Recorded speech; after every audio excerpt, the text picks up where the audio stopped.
I am delighted to be here. My name is Meghan Lynch. I am a very proud 2018 graduate of the Political Science Department. I currently work as the Government Affairs Liaison for the Howard County Executive, Dr. Calvin Ball.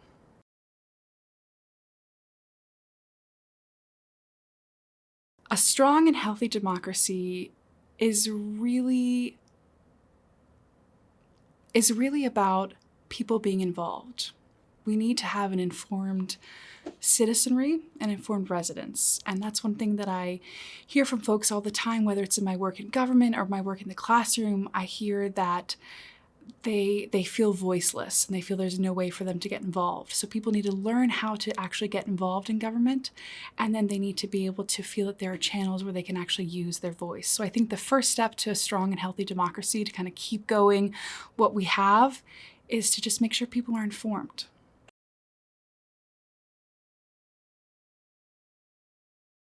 I have so many dear, fond memories of being civically engaged, but one of the first ones, and I've thought long and hard about this, is actually a moment, kind of personal story for me. When I was young, my parents and I lost a good bit of our house in house fire. I was probably 5 at the time, and we received such an outpouring from the community. Everybody rallied behind us, whether it was just getting us back on our feet through food, clothing, you name it. And after that, my family and I became very committed to giving back however we could.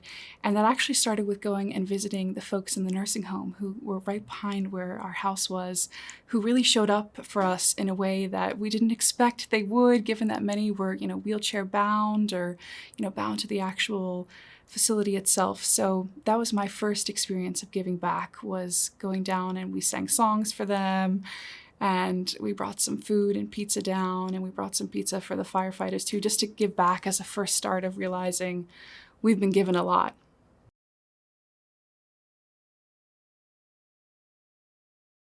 There are so many role models who have inspired my civic engagement. I think on the most fundamental level, it was a dear family friend whose name is Helen Walla. My parents are immigrants. And so when we came to this country, we adopted a lot of people very quickly to be our American family.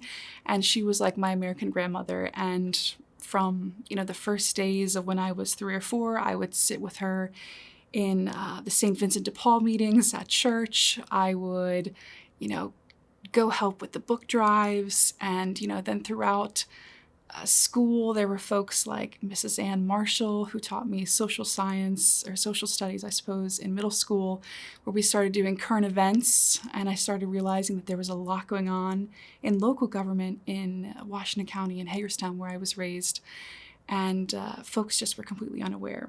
And then, of course, as well, at UMBC, I'd be remiss if I didn't point out a few of the folks who were really, very critical to my formative experiences. Dr. David Hoffman, Dr. Romy Huebler. They were these pseudo-civic engagement people long before the Center for Democracy and Civic Life even existed. And, so many folks in the political science department, Dr. Ian Anson, Dr. Tom Schaller, were all just like real forces in my life of understanding civic engagement far beyond UMBC and far beyond what I had ever thought it could mean.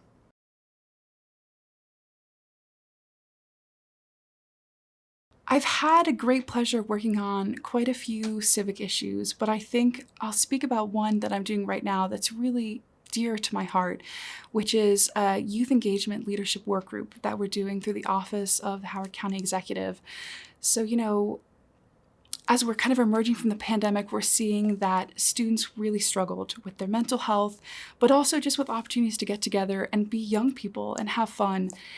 And we've seen that a lot in our own county play out. And so as a result of all that, we decided to bring together a group of really phenomenal young people, 27 folks ages 13 to 24, capturing all different parts of the county, to really think a lot about what it means to be a young person who is civically engaged. And they just had their first 2 meetings this summer.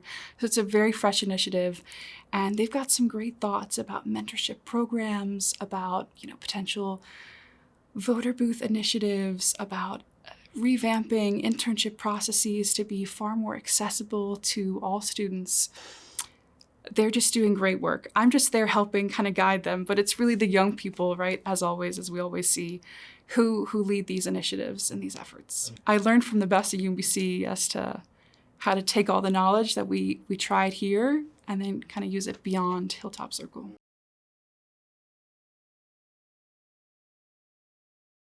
It's jarring to me to think that people wouldn't want young people to be involved in our democracy, in our government. We talk a lot about the future and say, oh, they need to be involved because they're going to inherit these policies, whether it's housing, land development, and the environment. But I would also say that that ignores a really critical fact that they are doing a lot of work right now and that they need to be around the table as well, right? Then not just voting, though certainly that's a really critical element of civic engagement. It goes far beyond that. We need to let them be in the room where the decisions are happening as well, not just voting for the people who sit around.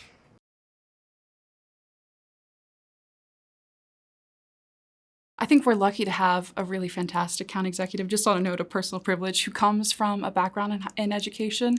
So it's always been his kind of forte to focus on young people. So we've done a phenomenal amount of things. You know, I will plug that there is another UMBC alum in the office who has helped revitalize and create this grant program for young people to really engage nonprofits and other organizations to have programming specifically for young people after school when they might want to just go home and, you know, play video games or get up to some other sort of nonsense, if you will.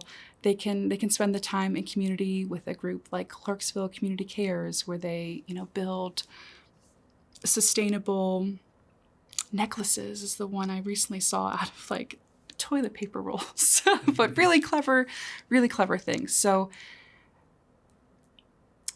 when we think about government, it really is up to the elected officials as to what they make of it and how they engage young people. But certainly we don't have that issue in Howard County, thankfully.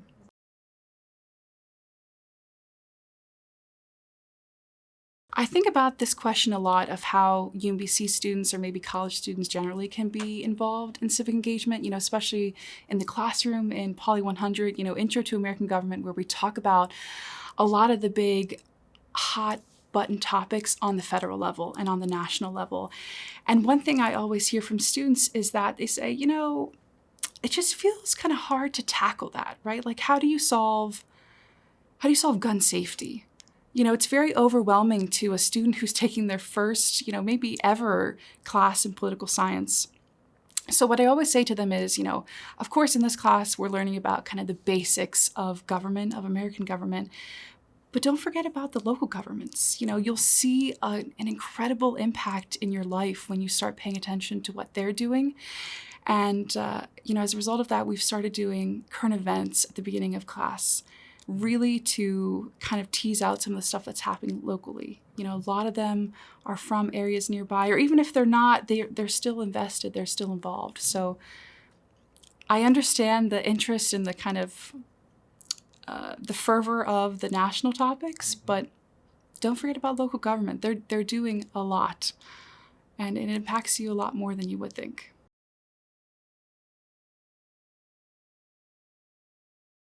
When I have spoken with students who say, you know, what do I need to get out into the real world?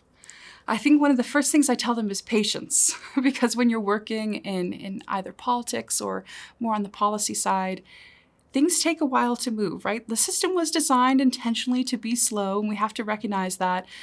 But have patience. Great things won't happen overnight. It'll be because of a lot of organizing work of, you know, either a combination of individuals, you know, from the public and, you know, government actors as well. So I would say patience is really key. I would also say adaptability is really important.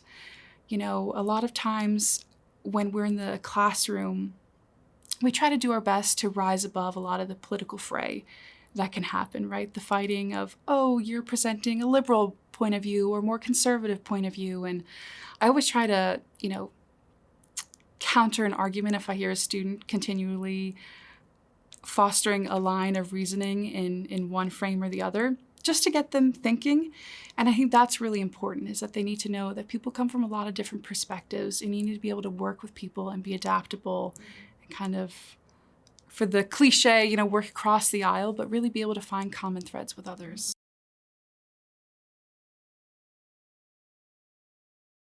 My hope for students graduating from UMBC with a political science degree is to take a minute and give yourselves a pat on the back. It is no small feat to get through what you've just done. So give yourself time to celebrate.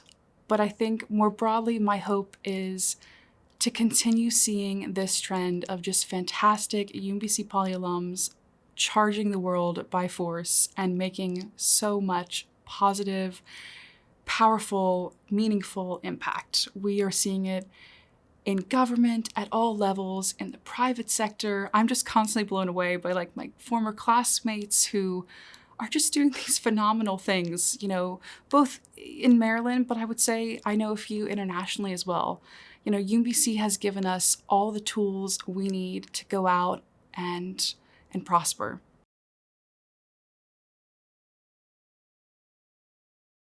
For current students at UMBC, my advice would be, don't be afraid to talk to your professors. They are so incredibly open and there for you, more than you can ever imagine. I think I received similar, I clearly as Dave remember receiving this advice from, I believe it was a high school teacher who said, as soon as you get to college, introduce yourself to your professors. And it has helped tremendously. You know, now I can meet up for coffee with professors that I've had both in political science and, you know, throughout the other departments as well. It has been key to my personal and professional growth. They've been some of the people I've leaned on a lot to get feedback and advice on where I'm going, and they're always willing to get together. So it can be intimidating. I hear you, but don't be afraid.